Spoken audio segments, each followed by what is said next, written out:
Hello guys, good afternoon. मैं हूं सुरेंद्र कुमार मौर्य और आप देख रहे हैं मेरा यूट्यूब चैनल लर्निंग E41 और आप सभी का मेरे इस चैनल में स्वागत है। तो आज हम इस वीडियो के माध्यम से इंग्लिश की नेक्स्ट टॉपिक जो हमारी है इंपेरेटिव सेंटेंस, उसके बारे में पढ़ने जा रहे हैं। और आप स्क्रीन पे बहुत अच्छे से देख पा रहे होंगे कि यहाँ पे इंपेरेटिव सेंटेंस का मतलब क्या है। हिंदी में मैंने ऑलरेडी राइट किया हुआ है आदेशात्मक वाक्य। तो जी हाँ, इसका आदेशात्मक वाक्य से केवल इतना ही नहीं है कि आप केवल आदेश वाले वाक्यों को इसमें देखेंगे, तो इसके अनेकों प्रकार के चेंजेस हो सकते हैं। आप देख सकते हैं यहाँ पे, मैं यहाँ पे राइट करने वाला हूँ कि इम्परेटिव सेंटेंस, जिसे हम हिंदी में आदेशात्मक वाक्य कहते हैं, उनके कितने रूप हो सकते हैं। तो बन रही है हमारे साथ वीडियो के अंत तक।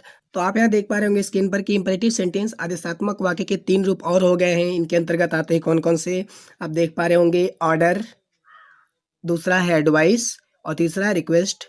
बहुत अच्छी बात है, आपको इसकी हिंदी भी पता होगा। देखिए, ऑर्डर का मतलब तो आप सभी लोग जानते हैं, ऑर्डर में क्या होता है। आप बिल्कुल सही सोच रहे हैं, ऑर्डर में क्या होता है, आदेश। तो ये लीजिए, जो अगर आदेश दिया जाए, ठीक है ना, तो वो भी किस में आता है, इंपरेटिव में। एडवाइस, एडवाइस बहुत लोग लेते हैं एक दूसरे से, जरा मुझे भाई साहब जरा एडवाइस दे देना, कोई एडवाइस बताओ, ये काम मेरा फंस गया है। तो एडवाइस का मतलब आप समझ ही गए होंगे, सलाह या परामर्श। ठीक है, आप, मैं यहाँ राइट कर दे रहा हूँ, सलाह। ठीक है, नेक्स्ट आप देख पा रहे होंगे REQUEST, जिसे हम रिक्वेस्ट कहते हैं। आप लोगों ने भी बहुत लोगों से रिक्वेस्ट किया होगा और मैं भी आपसे एक रिक्वेस्ट करने वाला हूँ। तो रिक्वेस्ट का मतलब आप जान ही गए, निवेदन कह सकते हैं जिसे।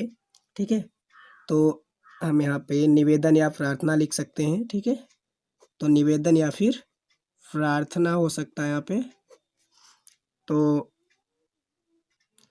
हम लोगों ने पहले सारे tense, present indefinite, past indefinite, future indefinite, यानी कि 12 जो भी होते हैं टेंस, प्रेजेंट, फॉर, फ्यूचर, वो हम पास्ट, फ्यूचर, वो हम ऑलरेडी स्टडी कर चुके हैं, पढ़ चुके हैं। यदि आप पहली बार हमारे चैनल पे आए हुए हैं तो आप हमारे प्लेलिस्ट में जा करके ग्रामर में देख सकते हैं, मैंने सारा पढ़ा दिया हुआ है। यदि आप हमारे रेगुलर हैं तो बहुत अच्छी बात है। तो आइए, यहाँ पे इंपरेटिव सेंटेंस के जो 3 रूप हैं उन्हें हम देखें। सबसे पहले हम ये समझ लें कि आखिर इंपरेटिव सेंटेंस होता क्या है। तो हम, आप देख पा रहे हैं वहाँ पे लिखा हुआ आदेशात्मक वाक्य। इसके 3 रूप हो गए। आप ये भी देख लिए हैं कि इसमें कौन-कौन सी चीज़ें आ सकती हैं। कोई ऑर्डर देता है, ठीक है, या कोई सलाह देता है, या फिर कोई आपसे निवेदन करता है। तो ऑर्डर के लिए आप सुन सकते हैं जैसे कि यहाँ से चले जाओ, गो फ्रॉम हियर। ठीक है, अगर हो गया यहाँ आओ, कम हियर। ठीक है, डोंट मेक ए नॉइज़, शोर मत मचाओ। तो ये ऐसे ढेर सारे सेंटेंसेस आप लोगों ने सुना होगा, लेकिन अगर आपको पता है तो बहुत अच्छी बात है। अगर आप नहीं जान पा रहे होंगे कि आखिर ये कैसे बनते हैं, आज तक मैंने ऐसा पढ़ा नहीं, तो आज आप इस वीडियो के माध्यम से आसानी से सीख सकते हैं। तो एडवाइस में आप लोगों ने ज़रूर एडवाइस ज़रूर किसी को दिया होगा, मम्मी पापा ने, आपके अध्यापक ने, डॉक्टर ने आपको एडवाइस दिया होगा कि take this medicine regularly 5 days, लगातार 5 दिन तक ये दवा आप इस्तेमाल कीजिए। Don't eat too much salty, ज़्यादा नमकीन मत खाइए। ठीक है, ऐसे करके ढेर सारी एडवाइसेस जो सेंट महात्मा लोग होते हैं और डॉक्टर्स, वो मतलब बेसिकली ज़्यादा करके हम लोगों को एडवाइस ही देते हैं। टीचर भी हमें कभी कभार एडवाइस देते हैं। तो इस प्रकार से हम देख सकते हैं सलाह वाली वाक्यों को। और रिक्वेस्ट में अभी मैं आपको राइट करके भी बताऊंगा, फिलहाल अभी ओरल में सुन लीजिए। रिक्वेस्ट, रिक्वेस्ट का मतलब निवेदन, आप समझ सकते हैं। प्रार्थना, हम किसी से प्रार्थना करते हैं तो कैसे करेंगे, ए इधर आओ, ऐसे नहीं बोल सकते। क्या बोलते हैं हम, कृपया करके इधर आ जाइए। इंग्लिश में बोलेंगे तो क्या बोलेंगे, इंग्लिश में बोलेंगे प्लीज़ कम हियर। यानी प्लीज़ या काइंडली वर्ड हम जरूर लगाते हैं। तो यदि आपको किसी सेंटेंस में प्लीज़ या काइंडली वर्ड दिखता है तो आप इससे अंदाज़ा लगा सकते हो, you can guess that it is a an imperative sentence. ठीक है, चलिए ठीक है, आगे बात करते हैं। तो आप यहाँ स्क्रीन पर देख पा रहे होंगे कि मैंने फर्स्ट जो सेंटेंस लिखा हुआ है, ऑलरेडी मैंने 3 सेंटेंस लिखा हुआ है। ठीक है, फर्स्ट जो सेंटेंस मैंने राइट किया हुआ है वो देख सकते हैं आप, क्या लिखा हुआ है, दरवाज़ा बंद करो। दूसरा मैंने लिखा हुआ है बुरी संगति से बचो या फिर दूर रहो, एक ही बात है। कृपया मेरी मदद करो। ठीक है, माफ़ कीजिएगा, यहाँ पे मुझे कमा लगाना चाहिए था और इसका बड़ी ही का मात्रा रहेगा। आप वो थोड़ा कन्फ्यूज हो गया, मतलब मिस्टेक हो गया, आप समझ जाइएगा। ठीक है, तो आप यहाँ देख पा रहे होंगे। तो अब आपने अंदाज़ा लगाना है इसको पढ़ करके कि ये कौन सा आपको ऑर्डर लग रहा है, कौन सा वाला आपको एडवाइस लग रहा है यानी सलाह, और कौन सा वाला आपको निवेदन या प्रार्थना लग रहा है। तो किसी ने कहा दरवाज़ा बंद करो, यानी शट द डोर, आपको बताइए। तो ये हमारा क्या है, ऑर्डर दे रहा है कोई। बुरी संगति से बचो, ये ऑर्डर नहीं है, ये कोई सलाह दे रहा है कि बुरे लोगों के साथ मत रहो। तो ये हमारा एडवाइस हो गया। और कृपया मेरी मदद करो, प्लीज़ कह रहा है, कृपया, कृपया आप लोगों ने ज़रूर सुना होगा। तो ये वो आपसे रिक्वेस्ट कर रहा है, ठीक है, आपसे निवेदन कर रहा है। तो ये तीनों सेंटेंस हमारे आ गए हैं। एक एग्जाम्पल मैंने ले लिया और ढेर सारे एग्जाम्पल्स हम लेंगे अभी, जब इनको हम ट्रांसलेट करेंगे तब। चलिए, तो पहले ये समझ लेते हैं कि इनको बनाने के नियम क्या होते हैं, कैसे इंपरेटिव सेंटेंस बनते हैं।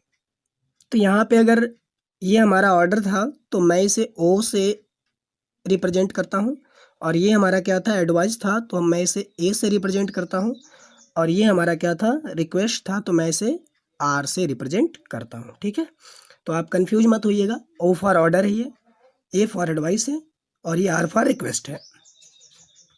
ठीक है, तो चलिए अब हम पढ़ेंगे, कैसे सीखेंगे तो कैसे ट्रांसलेट करना। ओके, आइए देखते हैं इसके 2 रूल्स मैंने राइट किए हुए हैं, आप देख पा रहे होंगे स्क्रीन पर।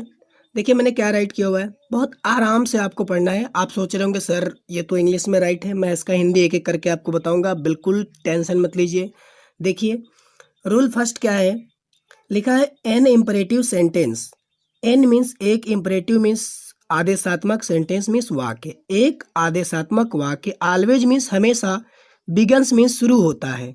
एक आदेशात्मक वाक्य हमेशा शुरू होता है कैसे, विथ मीन्स से, मेन मीन्स मुख्य, वर्ब मीन्स क्रिया। एक आदेशात्मक वाक्य हमेशा किस चीज़ से, मुख्य क्रिया से शुरू होता है। यानी मेन आप जानते हैं, जैसे जितने भी हमारे काम वाले वर्ब हैं, जैसे कि आप कह सकते हो रोना, लिखना, हंसना, जिसके अंत में भी ना आ जाए। ये नहीं कि ना कह देना, आप कहना कि सर इसके अंत में भी ना है, तो ऐसा नहीं। ठीक है, तो ये सभी हमारे मेन वर्ब्स होते हैं। ठीक है, तो इससे अगर बिगन, तो ये हमारा जो अगर इम्परेटिव सेंटेंस है तो वो स्टार्ट ही किससे होगा, इसी चीज़ से स्टार्ट होगा। ठीक है, अब दूसरा मैंने रूल क्या लिखा हुआ है, नॉट में है, नहीं में, इट बिगन्स, तो यह शुरू होता है विथ डू नॉट, या तो डू नॉट से, या फिर डोंट, जिसको हम डू नॉट को ही शॉर्ट में क्या कहते हैं, डोंट। तो यदि हमारा वाक्य किस में होता है, निगेटिव में होता है, नहीं आ जाए अगर, ठीक है ना, तो वो किससे शुरू होगा, मेन ऑफ से नहीं, तब वो मेन ऑफ लगेगा, लेकिन डू नॉट या डोंट के बाद लगेगा। तो चलिए मैं अभी आपको राइट करके दिखाता हूँ। देखिए यहाँ लिखा हुआ है, मैंने एग्जाम्पल एक लिया हुआ है, नंबर 1, यहाँ पे देख सकते हो आप, अपनी पुस्तक दो, या फिर दीजिए, अगर आप रेस्पेक्ट के साथ बोलोगे तो दीजिए या दो, एक ही बात है। तो मैंने अभी बताया कि इसमें सेंटेंस, इस सेंटेंस में जो इम्परेटिव सेंटेंस होता है हमारा, उसमें कभी भी आपको सब्जेक्ट नहीं मिलेगा। सब्जेक्ट समझते हैं, मतलब कि मैं, तुम, राम, श्याम, घनश्याम, जो भी है वह, ठीक है, सीता, गीता, अनीता, कुछ भी नहीं मिलने वाला है आपको। जैसे कि बाकी सेंटेंस आप पीछे पढ़े होंगे कितनी पुस्तकों में भी, बुक्स में भी, ठीक है, हर जगह आप लोगों ने पढ़ा होगा। तो ये मिला होगा आपको कि राम आम खाता है, तुम मुझे अपनी कलम देते हो, इस प्रकार से तुम अपनी पुस्तक बेचते हो, वो ये कर रहा है तो वो कर रहा है। ठीक है, इस प्रकार के सेंटेंस, तो उसमें कुछ आपको सब्जेक्ट जरूर मिलता होगा, कर्ता, लेकिन इसमें आपको कोई कर्ता नहीं मिलने वाला है, यानी इसमें सब्जेक्ट होता ही नहीं है। अब मैं बताऊंगा कब होता है, अभी थोड़ा सा धैर्य बनाए रखिए, मैं आपको तुरंत बताऊंगा कि सब्जेक्ट कब होता है और क्या होता है हमेशा। ठीक है, तो फिलहाल अभी इतना ध्यान दीजिए। लिखा है अपनी पुस्तक दो, मैंने कहा था कि ये वाक्य जो है, अगर ऐसा आ जाए आपको सब्जेक्ट ना मिले, आपको लगे कि कोई कुछ पूछ रहा है, ठीक है, कहने का मतलब अपनी पुस्तक दो, ठीक है, अपनी पुस्तक दो, आपको लगे कि कोई आदेश दे रहा है, या फिर कोई सलाह दे रहा है, या फिर कोई विनती कर रहा है, तो वो आप समझ जाइएगा कि वो किसी टेंस से बिलोंग नहीं करता है, वो हमारा इंपरेटिव सेंटेंस है। ठीक है, तो यहाँ देखिए लिख रहा है अपनी पुस्तक दो या दीजिए। तो मैंने अभी आपको बताया कि जो हमारा इंपरेटिव सेंटेंस है ऊपर लिखा भी है, हमेशा अगर वो अफर्मेटिव में है, नेगेटिव की बात तो मैंने नीचे लिखी है, अगर वो अफर्मेटिव में है तो किससे शुरू होना है, मेन वर्ब से, यानी मेन वर्ब मतलब मुख्य कार्य। तो आप खुद ही पढ़ के बता दो जरा, अपनी पुस्तक दो, काम कौन सा करना है, अपनी कोई काम है, बिल्कुल नहीं, पुस्तक कोई काम है, नहीं, एक काम है देना, अंत में ना आ रहा है ना, यानी कौन सा काम करना है, देने का। यानी शुरू किससे करना है, ना तो अपनी से करना है, या तो पुस्तक से करना है, काम से ही शुरू करना है, मुख्य क्रिया से। तो मुख्य काम कौन सा हो रहा है इसमें, देने का। तो आ जाओ जी देने पर, देने की अंग्रेजी क्या होती है, गिव। तो आइए राइट करते हैं। तो चलिए यहाँ मैंने राइट किया गिव। ओके, देना है क्या, दो, गिव मीन्स दो, क्या दो, केवल पुस्तक की, अपनी पुस्तक। तो अपनी के लिए हम लगाएंगे यहाँ पे योर, और यहाँ पे पुस्तक की अंग्रेजी बुक। ठीक है, ये हमारा बन गया एक, गिव योर बुक। अगर यहाँ पे ये होता कि मुझे अपनी पुस्तक दो, तो हम गिव के तुरंत बाद मी लगा देते, ठीक है ना, गिव मी योर बुक।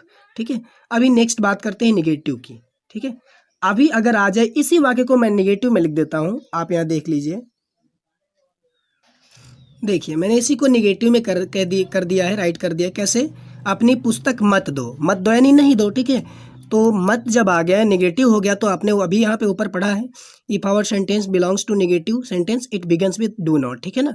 तो ये मेन वर्ब से तो शुरू होगा ही, लेकिन उससे पहले भी किससे शुरू होगा अगर ये नेगेटिव हो गया तो डू नॉट से या डोंट से। तो हमें स्टार्ट करते हैं किससे, डोंट से, क्योंकि हम डू नॉट को शॉर्ट फॉर्म में क्या कहते हैं, डोंट। तो हम यहाँ किससे स्टार्ट कर लेंगे, डोंट से। तो आप यहाँ देखिए क्या लिखेंगे हम, डोंट, फिर आ जाओ वही कौन सा काम करना है देने का, तो आ जाओ डोंट गिव, फिर अपनी की अंग्रेजी वही, फिर ऊपर वाला एज इट इज कर दीजिए, राइट डाउन कर लीजिए, गिव योर, और यहाँ पे बुक, बन गया। अभी आ जाइए यहाँ पर क्या लिखा हुआ है, दरवाज़ा बंद करो, ठीक है। आप खुद ही सोच के बताओ क्या कर रहा है, कोई ऑर्डर दे रहा है, ठीक है। वो कहता है अपनी पुस्तक दो, ऐसे कह सकता। अगर वो रिक्वेस्ट करता तो आपसे क्या कहता, कहता कृपया करके please give me your book, ठीक है, ऐसा कुछ कहता। लेकिन कृपया करके अपनी पुस्तक मुझे दे दीजिए, कृपया कहता, लेकिन ऐसा कुछ नहीं है। सीधे बोल रहा है दरवाज़ा बंद करो, यानी कोई ऑर्डर दे रहा है, आदेश दे रहा है, ठीक है। तो क्या करेंगे बताइए खुद ही। ये सभी आपको पढ़ करके क्या लग रहे हैं कि ये सारे या तो एडवाइस हैं, या तो फिर रिक्वेस्ट हैं, या तो फिर ऑर्डर हैं। तो ये सभी किस टेंस से बिलोंग करते हैं, इम्परेटिव सेंटेंस, इम्परेटिव सेंटेंस से, माफ कीजिएगा टेंस से नहीं, इम्परेटिव सेंटेंस से बिलोंग करते हैं। आपको ये भी बताना मैं पसंद करूंगा कि ये केवल अफर्मेटिव और निगेटिव में होता है, इसकी इंट्रोगेटिव नहीं बनती है, ठीक है ना, प्रश्नवाचक इसका नहीं बनाया जाता है। तो चलिए यहाँ देखते हैं, दरवाज़ा बंद करो, तो कौन सा काम करना है आप खुद ही बता दीजिए। दरवाज़ा कोई काम है नहीं, बंद करना काम है। तो बताइए बंद करने को दो चीज़ें कहते हैं हम, क्या क्या, शट मीन्स भी बंद करना होता है, क्लोज मीन्स भी बंद करना होता है। तो आप कुछ भी रख लो, वैसे दरवाज़ा और खिड़की बंद करने के लिए हम शट ही लगाते हैं। तो चलिए काम से शुरू करना है, क्योंकि इम्परेटिव सेंटेंस है, आप देख पा रहे हो कोई करता नहीं है इसमें, ठीक है। तो यहाँ पे बंद करो, बंद करने की अंग्रेजी क्या हो जाएगी, शट। तो क्यों ना हम राइट कर लें यहाँ पे शट। तो चलिए मैंने राइट कर दिया SHUT, शट। बंद क्या करना है, तो आप देख पा रहे हो यहाँ पे दरवाज़ा लिखा है, तो लीजिए मैंने लिख दिया shut the door, shut the door. Full stop लगाना तो मत भूलिएगा आप, ठीक है। इसके बाद आगे आ जाइए जी, बुरी संगति से बचो, क्या लिखा है, बुरी संगति से बचो। तो कौन सा काम करना है आप देख लो, पहले ये डिसाइड कर लेना है कहीं निगेटिव तो नहीं है कि हम मेन ऑफ शुरू कर दे। अगर निगेटिव होता तो डू नॉट से शुरू होता ना, या डोंट से। तो बुरी संगति से बचो, कौन सा काम करना है, बचने का काम करना है। तो बचने की अंग्रेजी क्या होती है, एक तो सेव होता है, उसका मतलब बचना या बचाना होता है, लेकिन यहाँ पे हम दूर रहने की बात करेंगे। दूर रहना मतलब अवॉइड करना, तो हम क्या रखेंगे यहाँ पे, अवॉइड। तो बचने की अंग्रेजी देखिए मैं क्यों लिख रहा हूँ अवॉइड, क्योंकि इंपरेटिव सेंटेंस, और हम जानते क्या है कि ये शुरू किससे होता है, काम से ही शुरू होता है, क्योंकि इसमें राम श्याम घनश्याम आपको कहीं दिख नहीं रहा है, ठीक है। तो बुरी संगति से बचो, बचने की अंग्रेजी क्या होती है, अवॉइड। तो मैंने क्या लिखा यहाँ पे, AVOID, अवॉइड मीन्स बचो या बचिए या दूर रहिए। किससे, किससे रहना है बताइए, केवल संगति से या बुरी संगति से। तो हमने क्या पाया, बुरी संगति से। आपको रूल रटने की जरूरत नहीं है कि सब्जेक्ट प्लस वर्ब की थर्ड फॉर्म फोर्थ फॉर्म, ऐसा कुछ भी नहीं करना है। बस सेंटेंस का अर्थ निकाल के पता लगा लेना है कि आगे क्या राइट करना है, ओके। तो अवॉइड मीन्स बचो। अब बताओ किससे बचना है, केवल संगति से या बुरी संगति से। तो हमें क्या मिला, बुरी संगति से। तो बुरी संगति की अंग्रेजी क्या होगी, बुरी की अंग्रेजी बैड होती है, ठीक है। संगति को क्या बोलते हैं, कंपनी, COMPANY, ठीक है ना। Avoid the bad company, avoid bad company या द लगा सकते हो आप, कोई दिक्कत नहीं, ठीक है ना। अवॉइड द बैड कंपनी, यहाँ पे मैं राइट कर दे रहा हूँ, ठीक है। Avoid the bad company, avoid means दूर रहो या बचो, द बैड मीन्स बुरी, कंपनी मैंने साथ या संगति से, ठीक है ना। अब आगे आ जाइए नेक्स्ट वाले पे, देखिए मैंने R राइट किया हुआ है, यानी रिक्वेस्ट है ये, कृपया मेरी मदद कीजिए। तो कृपया के लिए दो चीज़ें आती हैं, एक तो होता है काइंडली, KINDLY, और एक होता है प्लीज़। तो अगर आप अपने, दोनों का यूज अलग अलग हो रहा है। अगर आप अपने हमजोली से बात कर रहे हैं, ठीक है, मतलब कहने का मतलब आपकी उम्र का है वो, आप पद में आपसे बड़ा नहीं है, तो आप उससे प्लीज़, सॉरी माफ़ कीजिएगा, हाँ, तो आप उससे प्लीज़ कह सकते हो। लेकिन अगर आप अपने प्रिंसिपल से या फिर अपने बड़े बॉस से बात कर रहे हो तो वहाँ पे प्लीज़ नहीं, अगर आप काइंडली लगाओगे तो ज़्यादा उचित होगा, ठीक है। तो यहाँ पे कृपया मेरी मदद करो, तो हम लगा लेंगे क्या, प्लीज़। तो सबसे पहले तो प्लीज़ ही लगाना आपको, ठीक है, प्लीज़ या काइंडली आप समझ सकते हो, KINDLY, ठीक है। आप प्लीज़ लगाओ या काइंडली लगाओ, ठीक है। मैंने बता दिया कब किसको यूज़ करना है, प्लीज़ या कृपया कह लीजिए या फिर काइंडली कह लीजिए, मतलब प्लीज़ कौन सा काम करना है। ये प्लीज़ तो हमने केवल कृपया को ख़त्म करने के लिए लगाया है। आप इस प्लीज़ को लास्ट में भी रख सकते हो, it doesn't make any different, okay, इससे कोई फ़र्क नहीं पड़ता है। तो चलिए, कृपया मेरी मदद करो, तो प्लीज़ कृपया, अब कौन सा काम करना है आप बताइए। अब इससे आप कंफ्यूज मत होइएगा कि सर अभी आप बोल रहे थे कि वो मेन ऑफ से शुरू होना है, अभी आपने प्लीज़ से शुरू कर दिया। तो मैंने बोला ना, ये प्लीज़ हमारा क्या है, ये हमारा थोड़ा सा एक ऐसा वर्ड है जिसे हम केवल कृपया के लिए यूज कर रहे हैं, ठीक है ना। तो ये छोटा सा आर्टिकल है, इसको हम यूज कर सकते हैं, लास्ट में भी कर सकते हैं या पहले भी कर सकते हैं, ठीक है ना। तो इसलिए तो अब फिर वहीं आ जाओ, मेरी मदद करो। मदद करने की अंग्रेजी क्या होती है, हेल्प। तो काम क्या है हमारा, हेल्प, तो हम लिखेंगे यहाँ पे हेल्प। प्लीज़ हेल्प, किसकी मदद करनी है, मेरी, तो माई मत लिखिएगा क्योंकि ये हेल्प क्या है, मेन वर्ब है, और मेन वर्ब के बाद कुछ भी आता है वो ऑब्जेक्टिव केस में होता है। तो ऑब्जेक्टिव केस में क्या होता है, आई, माई, मी, यानी तीसरे नंबर पे क्या आता है, ऑब्जेक्टिव केस मी होता है। तो हम यहाँ माई नहीं लिख सकते, ठीक है, मी। तो please help me, please means कृपया करके, या कृपा करके, या कृपया हेल्प मी, सहायता कीजिए, मी मीन्स मेरी, कृपया मेरी सहायता कीजिए। चलिए कुछ और एग्जाम्पल्स लेते हैं, उसके हिसाब से समझते हैं, ठीक है। एक चीज़ आपको और बताना रह गया है, अभी मैंने बताया कि इसमें क्या सब्जेक्ट होता है। सब्जेक्ट इसमें होता है तुम। मैं यहाँ पे राइट कर दे रहा हूँ, थोड़ा सा ब्लैक पेन से मैं राइट कर दे रहा हूँ तुम, ठीक है। बट इसको राइट नहीं करते हम, ठीक है ना। जैसे अब सब में तुम रहेगा जितने भी इम्प्रेट, जैसे मान लीजिए मैंने कहा दरवाज़ा बंद करो, यानी कि क्या, कोई सामने बैठा है तो उससे बोलेंगे तुम दरवाज़ा बंद करो, ठीक है। तो क्या हो जाएगा, तुम की अंग्रेजी हम लिखते नहीं है इसमें। सभी सेंटेंस में जितने भी आप सेंटेंस पाएंगे इम्परेटिव, सब में क्या होगा, तुम छुपा रहेगा, ठीक है। तो तुम दरवाजा बंद करो, यानी शट द डोर। तुम इसमें छिपा है, आप लिखिएगा मत, मैंने बता दिया तुम छिपा रहता है इसमें। तुम की अंग्रेजी यू होती है, इसीलिए अगर आता है कि अपना दरवाजा बंद करो तो हम तुरंत अपने के लिए क्या लगा देते हैं, योर, हिज नहीं लगाते। योर क्यों लगाते हैं, मैंने पीछे भी बनाया तो योर बताया था ना मैंने। तो योर क्यों लगाते, क्योंकि इसका सब्जेक्ट क्या होता है, हमेशा तुम होता है, चाहे कोई भी टेंस हो इम्परेटिव में, ठीक है ना। तो तुम होता है, तो यू का क्या होता है, पॉजिटिव केस अपने के लिए, यू का योर, जैसे आई का माई वैसे यू का योर। तो इसीलिए जब भी आप इसमें अपने की बात आए इम्परेटिव में कभी भी, तो अपने के लिए हम योर ही लिखते हैं। क्यों, क्योंकि सब्जेक्ट हम मानते हैं क्या, यू। अगर हम यू को रख देंगे तो यू शट द डोर हो जाएगा, तो क्या हो जाएगा, ये प्रेजेंट इंडेफिनिट टेंस हो जाएगा कि तुम दरवाजा बंद करते हो, इसीलिए हम तुमको लिखते नहीं है। तो उम्मीद है आपको बात समझ में आई होगी अच्छे से। और आगे बात करते हैं इसकी। अगर आप लैंग्वेज में बोल रहे हो, स्पीकिंग कर रहे हो, तो आप यू बोल सकते हो। जैसे किसी को कहना है यू सिट डाउन प्लीज़, तो आप समझ गए कि वो बंदा समझ जाए कि हाँ मतलब तुम बैठ जाओ। लेकिन आप राइट नहीं कर सकते, या फिर राइट करो तो फिर कमा लगा दो, लेकिन वैसे आप राइट नहीं कर सकते हो, ठीक है। बस इतना ही बोलिए, सिट डाउन, या फिर open the door, shut the window, कुछ भी आप लिख सकते हो, बोल सकते हो, ठीक है। तो चलिए अब और 2-3 एग्जाम्पल्स और लेते हैं। तो देखिए आपके सामने हमने कुछ एग्जाम्पल्स राइट किए हुए हैं, वो सारे के सारे इम्परेटिव सेंटेंस से बिलोंग करते हैं। तो चलिए अब इसको हम ट्रांसलेट करना सीखें, ठीक है।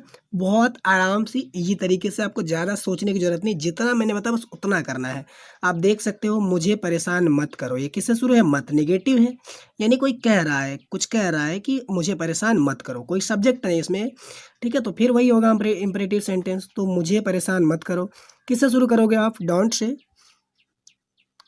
तो क्या लिखोगे आप, डोंट। परेशान करने की अंग्रेजी आप जानते हो, डिस्टर्ब कहते हो ना, डोंट डिस्टर्ब मी, बहुत सुना होगा आपने। तो don't, DISTURB, don't disturb me means मुझे, ठीक है। दूसरा आप ले सकते हो, अपनी बहन को बुलाओ। ये देखिए इसमें मत नहीं है, यानी ये निगेटिव नहीं है। तो कौन सा काम करना है, बुलाने का। अपना काम नहीं है, बहन भी कोई काम नहीं है, को भी कोई काम नहीं है, बुलाना काम है। देखिए तो बुलाओ से शुरू करो, क्योंकि इंपरेटिव सेंटेंस से शुरू होता है मेन ऑफ से। नेगेटिव है तो डू नॉट से आप ऑलरेडी ऊपर देख चुके हो। तो अपनी बहन को बुलाओ, तो क्या करेंगे, बुलाने की अंग्रेजी क्या होती है, कॉल। किसको, अपनी बहन, मैंने बताया था अगर अपनी आएगा तो यू यहाँ रहता है करता, तो यू का योर होता है। कभी भी अपनी आए तो इंपरेटिव में योर लगाओ, कॉल योर। बहन को क्या बोलते हैं, सिस्टर, ठीक है। नेक्स्ट पे आ जाइए, कक्षा में शोर मत करो। देखिए मत की बात हो रहा है तो क्या करेंगे, डोंट, ठीक है ना। फिर डोंट से शुरू करो आप, डोंट। शोर कर, कौन सा काम करना है बताइए, शोर मचाने के, ठीक है ना, शोर करने के। शोर करने की अंग्रेजी क्या होती है, don't make a noise, make a noise, ठीक है ना। तो don't make a noise, don't means मत, मेक मने मचाओ या करो, ए नॉइज मीन्स शोर, शोर मत करो। कहाँ, कक्षा में, तो मेक अंग्रेजी पहले लिख लीजिए, इन द क्लासरूम या इन द क्लास, ठीक है ना, इन द क्लास, ठीक है। आप देख पा रहे होंगे यहाँ क्लास लिखा हुआ है, ठीक है।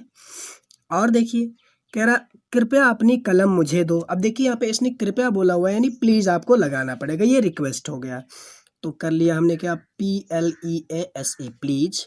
अब फिर कौन सा काम करना, अपनी कलम मुझे दो। कौन सा काम करना है, सबसे पहले काम पे आइए, देना का काम करना है, देने का। तो देने की अंग्रेजी क्या होती है, गिव। तो क्या हो जाएगा, प्लीज गिव। गिव मने दो, किसे, तो मुझे, तो क्या लिखोगे, मी, क्योंकि ये गिव मी, मुझे दो क्या, अपनी कलम, केवल कलम नहीं अपनी कलम। तो अपनी के लिए फिर आपको योर ही लगाना है, ठीक है, सोचना नहीं है, क्योंकि इंपरेटिव सेंटेंस में योर ही होगा, योर, और यहाँ पे पेन, ठीक है। अभी आप नेक्स्ट पे आ जाओ। फिर लिखा है गरीबों को मत सताओ। तो गरीबों को मत सताओ यानी कि देखिए डू नॉट और डज नॉट को यूज जब, माफ कीजिएगा, डू नॉट और डोंट को यूज अलग अलग होता है, ठीक है ना। अगर जो काम कभी ना करना हो जिंदगी में उसके लिए आप डू नॉट यूज करो, ठीक है। और जो काम थोड़े समय के लिए बस रोकना है, ठीक है ना, जैसे अभी हंसो मत, तो डोंट लाफ। लेकिन अगर ये कहना है कि झूठ मत बोलो, तो क्या बाद में चल के बोलो, यानी झूठ कभी मत बोलो, तो वहाँ डू नॉट लगाओ, ठीक है। जो काम कभी नहीं करना वहाँ डू नॉट लगाइए, और जो काम थोड़े समय के लिए रुकना है वहाँ डोंट लगाइए। तो गरीबों को मत सताओ, तो क्या बाद में चल के सताओ, नहीं। तो जरूरी नहीं कि यहाँ पे हम डोंट लगाएं, हम यहाँ डू नॉट लगाएंगे। तो क्या लिखेंगे, डू नॉट। सताने की अंग्रेजी क्या होती है, tease, tease, TEASE, don't tease the poor. क्योंकि गरीबों की अंग्रेजी जो है पुअर ही लिखोगे, पुअर्स नहीं हो सकता, ये जो पुअर होता है वो प्लूरल नहीं होता, ठीक है। क्योंकि यहाँ पे ये हमारा जो है एडजेक्टिव हो गया, गरीबों को मत सताओ, इसको हम प्लूरल नहीं कर सकते हैं, ठीक है। अभी नेक्स्ट आ जाओ। कह रहा है सड़क पर बाईं तरफ चलो। कोई क्या कर रहा है, आपको ऑर्डर दे रहा है या फिर सलाह दे रहा है, बताइए। यानी बाईं तरफ चलो, आपकी सेफ्टी के लिए कह रहा है वो, तो सलाह दे रहा है ना, तो ये एडवाइस हो गया हमारा। ये भी इंपरेटिव है, आप समझ सकते हो कि इंपरेटिव में 3 चीज़ें आती हैं। चलिए, सड़क पर बाईं तरफ चलो, तो कौन सा काम करना है, चलने का। चलने की अंग्रेजी क्या होती है, वॉक। तो हमने यहाँ पे क्या लिख दिया, वॉक। चलना है किधर, चलो किधर, तो बाईं तरफ। तो क्या लिखेंगे, बाएं को क्या बोलते हैं, लेफ्ट, लेफ्ट साइड। क्यों, walk left side, walk means चलो, लेफ्ट साइड मीन्स बाईं तरफ। कहाँ, सड़क पर, तो लिखो ऑन द रोड। जैसे in the road, in the room आया, फिर क्लासरूम लिखा था, वैसे ऑन द, माफ कीजिएगा मैंने रूम लिख दिया, ऑन द रोड, ठीक है ना, ऑन द रोड। यहाँ रोड है, आप देख सकते हैं। अब यहाँ आ जाओ, लास्ट एग्जाम्पल, कभी झूठ मत बोलो। तो देखिए यहाँ पे बात हो रही है कभी नहीं। अभी मैंने क्या बताया आपको, डू नॉट डोंट में से कौन सा यूज करना, जब कभी नहीं करना है तो डू नॉट लगाइए, ठीक है। तो यहाँ पे कभी झूठ मत बोलो, तो हम क्या लगाएंगे, डू नॉट, या फिर नेवर लगा लीजिए, माफ कीजिएगा, नेवर कर लीजिए, ठीक है। कभी नहीं की अंग्रेजी क्या होती है, नेवर। तो नेवर। और झूठ बोलने की अंग्रेजी क्या होती है, टेल ए लाई, ठीक है ना। नेवर मिस कभी मत, टेल मिस कहो, ए मिस, ए लाई मिस एक झूठ, यानी कभी झूठ मत कहो या मत बोलो। ध्यान रखिए, कभी भी अगर झूठ बोलने की बात आए तो टेल आता है, टेल ए लाई, और सच बोलने की बात है तो स्पीक आता है। क्योंकि टेल मिस भी कहना होता है, स्पीक मिस भी बोलना होता है। झूठ को कहा जाता है और सच को बोला जाता है, ठीक है ना। तो इसीलिए स्पीक द ट्रूथ रहता है। अगर सच बोलने की बात आती है तो स्पीक द ट्रूथ आएगा, और झूठ बोलने की बात आएगी तो टेल ए लाई आएगा, ठीक है। तो फ्रेंड्स, आज की वीडियो में बस इतना ही। मिलते हैं फिर नेक्स्ट वीडियो में। अगर आपको हमारा चैनल पसंद आया हो, अगर आपको अच्छा लगा हो, तो आप आपके मोबाइल स्क्रीन के नीचे दिख रहे लाल बटन, सब्सक्राइब बटन को दबाकर चैनल को सब्सक्राइब कर लें, और बेल आइकन को ज़रूर दबाएं जो घंटी दिख रही है, ताकि हमारी आने वाली हर वीडियो की सूचना आपको मिल सके सबसे पहले, और आप पा सकें हमारी वीडियो को बिल्कुल फ्री, एकदम निःशुल्क, कोई शुल्क नहीं। और यदि आपको पसंद आया हो तो अपने दोस्तों में ज़रूर शेयर करें, अपने फ्रेंड्स में शेयर करें, और लाइक और कमेंट करके हमें ज़रूर बताएं कि आपको वीडियो कैसी लगी। तो बस ये वीडियो बस इतना ही था। मिलते हैं नेक्स्ट वीडियो में, तब तक के लिए बाय बाय, टाटा, जय हिंद, वंदे मातरम।